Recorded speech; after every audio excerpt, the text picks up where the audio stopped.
Hello. हे राजवीर, अभी US में हो या सिंगापुर में? एक्चुअली मॉम ने मुझे तुम्हारा नंबर दिया था बात करने, पर इंडिया में मैं थोड़ी बिजी हो गई हूँ, इसीलिए सोचा कि यूएस वापस आकर आराम से बात करेंगे। अरे बात क्या करना, हमें तो मिलना है ना। ओह, तो सूची का मंगेतर राजवीर का कॉल आया है। चलो विवेक, यहाँ पे तुम्हारा और क्या काम, तुम्हें लेट हो रहा है। सूची तो फोन पे लग गई, पलट के एक बार भी नहीं देखी।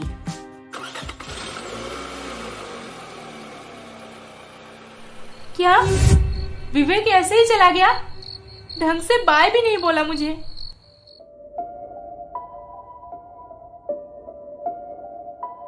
डॉक्टर, क्या हुआ? जैस्मिन कैसी है? उनका कंडीशन देख के लगता है कि वो काफी ऊपर से गिरी हैं और जैस्मिन होश में भी नहीं आ रही। पर डोंट वरी, बेबी सेफ है।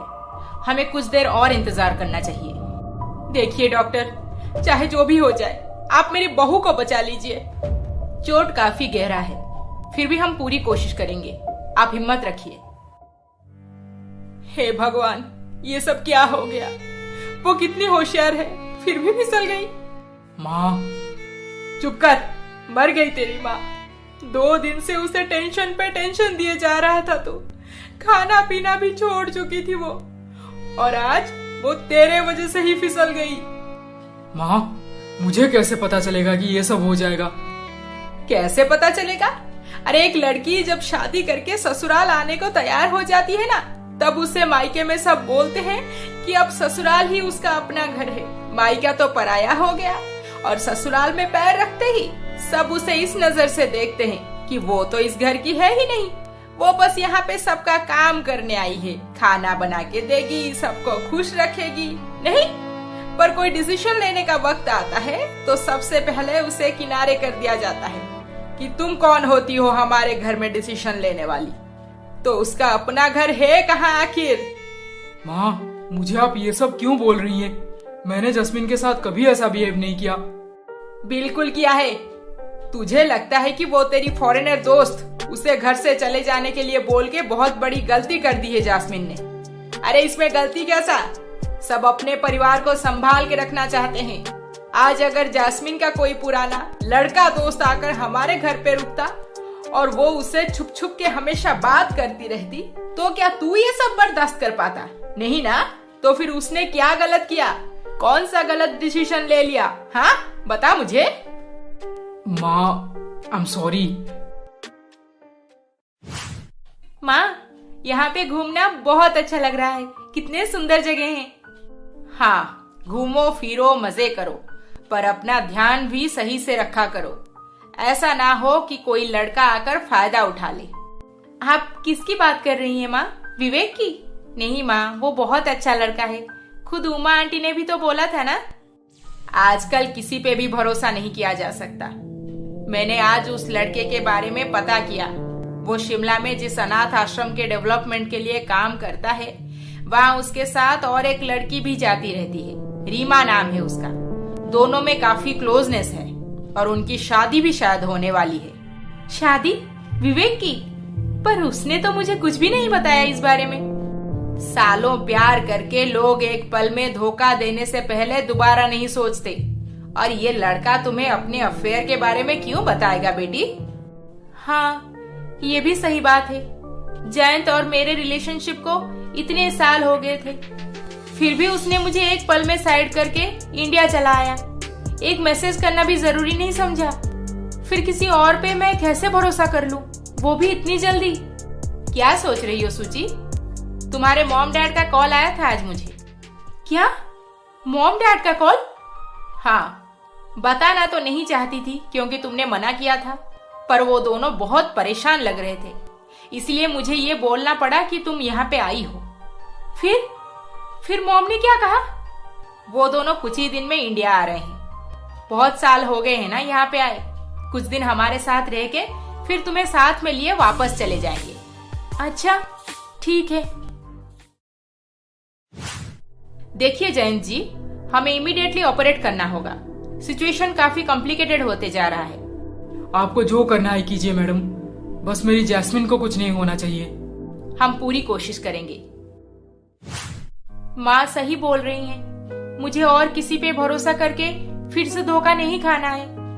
मैं मॉम डैड आते ही यूएस वापस चली जाऊंगी और राजवीर से मिलके शादी का डिसीजन भी लेना है मुझे। सूची, तुम्हें तुम्हारे बचपन के फोटो देखने थे ना? चलो मैं तुम्हें आज सबका फोटो दिखाती हूँ। तुम्हारे पापा, छोटी बहन। माँ प्लीज डोंट माइंड, मैं थोड़ा अपसेट हूँ, बाद में देखते हैं ना। और मैं बहुत टायर्ड भी हो गई हूँ। अच्छा ठीक है। अरे भाभी, ऐसे दुखी होकर क्यों बैठी है? सूची ने फोटो देखने से मना कर दी, इसीलिए ना? हाँ, ऐसे मुंह पे कौन बोलता है भला? अरे भाभी, वो अमेरिका में पली बड़ी है, वहाँ पे शायद सब ऐसे ही होते हैं। मुंह पे साफ साफ बोल देते हैं कि उन्हें क्या चाहिए क्या नहीं। अगर कोई भारत की लड़की होती ना तो मन करे या ना करे, पर सामने वाले को खुश करने उसके हाँ में हाँ जरूर मिला देती, पर पीछे बहुत कुछ बोलती नहीं।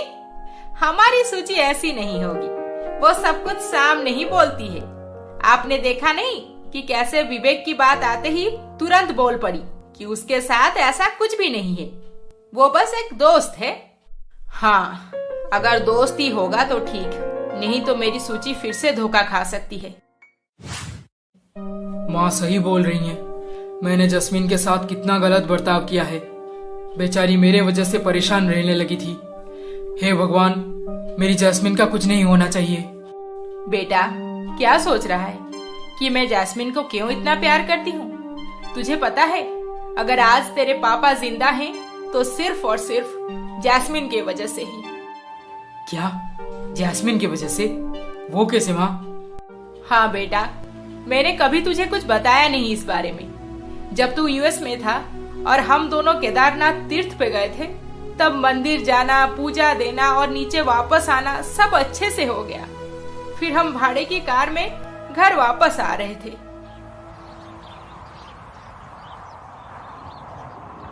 जयंत की माँ, अब तो खुश हो ना? कितने दिन से सोच रही थी कि केदारनाथ जाऊंगी, बद्रीनाथ जाऊंगी। आज फाइनली तुम्हारी दिल की मुराद पूरी हुई। हाँ, मैंने भगवान से आज ये भी मांग लिया है कि जल्द ही मेरे बेटे की शादी एक अच्छी लड़की के साथ हो जाए, फिर मैं दोबारा आऊंगी। भगवान देखे कि नहीं डिमांड करना शुरू कर दिए। एक भगवान ही तो है जो मेरी सुनते हैं, आप कहाँ कुछ सुनते हो? अजी, आपका क्या हुआ? आपको ऐसे पसीना क्यों छूट रहा है? तबीयत कुछ ठीक नहीं लग रही, सांस लेना भी मुश्किल हो रहा है। क्या? मैं क्या करूं अब? मुझे कुछ समझ नहीं आ रहा। ड्राइवर, पास के कोई हॉस्पिटल ले चलो, इनकी तबीयत बिगड़ रही है। हॉस्पिटल तो यहाँ से काफी दूर है मैडम। नहीं, मुझे हॉस्पिटल नहीं जाना। गाड़ी रोको। अरे भाई, गाड़ी रोको।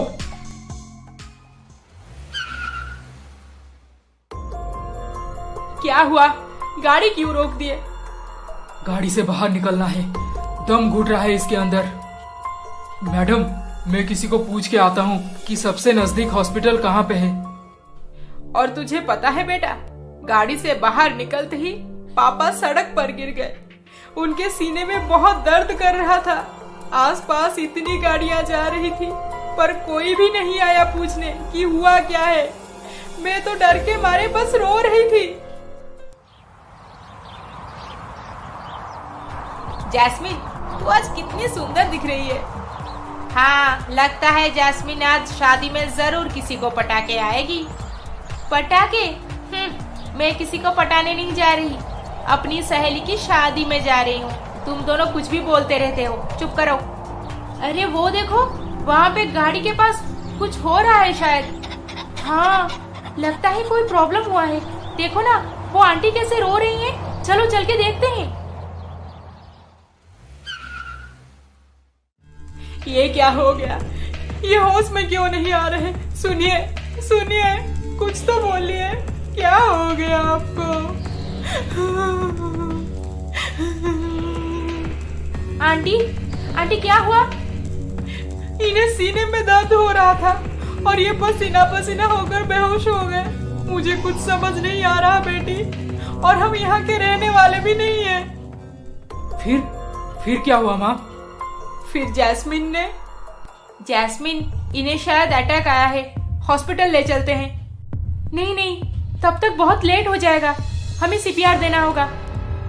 काफी देर तक जैस्मिन पापा के चेस्ट को जोर से दबाती रही और आखिर में वो होश में आ गए और वो खुद उन्हें पास के किसी हॉस्पिटल में तुरंत ही ले गई। मैंने तो उम्मीद छोड़ दिया था बेटा, पर उस रात जैस्मिन ने।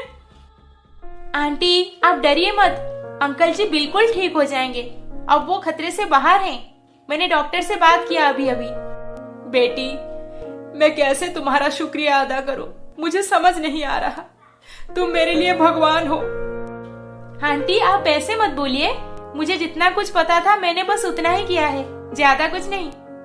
भगवान करे तुम अपनी जिंदगी में बहुत खुश रहो। जयंत की माँ, अगर वो लड़की उस दिन हमारी मदद नहीं करती तो मैं कहाँ आज जिंदा होता। नहीं, बिल्कुल सही बोल रहे हैं आप। उस दिन मंदिर में मैंने भगवान से मांगा था कि मुझे एक ऐसी बहू मिले जिसके लिए मेरे मन में ढेर सारा प्यार और आदर सम्मान हो, और वो लड़की बिल्कुल हमारे सामने ही थी। आप तो अभी पूरी तरह से ठीक हो चुके हैं, चलिए ना उसके घर पे जाकर जयंत के साथ रिश्ते की बात करते हैं। हाँ, तुमने मेरी मुंह की बात छीन ली। चलो चलते हैं इसी संडे को। माँ, इतना सब हो गया, आपने मुझे कुछ भी नहीं बताया। जैस्मिन जी के हस्बैंड कौन है? जी मैं हूँ। क्या हुआ सिस्टर? के लिए हमारा अगला एपिसोड देखना ना भूलें, और अभी तक आपने हमारे चैनल को सब्सक्राइब नहीं किया है तो जल्दी से सब्सक्राइब करके बेल आइकॉन दबा दीजिए। अरे इस वीडियो को लाइक, शेयर, कमेंट करना ना भूलें। जल्द ही मिलेंगे अगले एपिसोड के साथ। नमस्ते।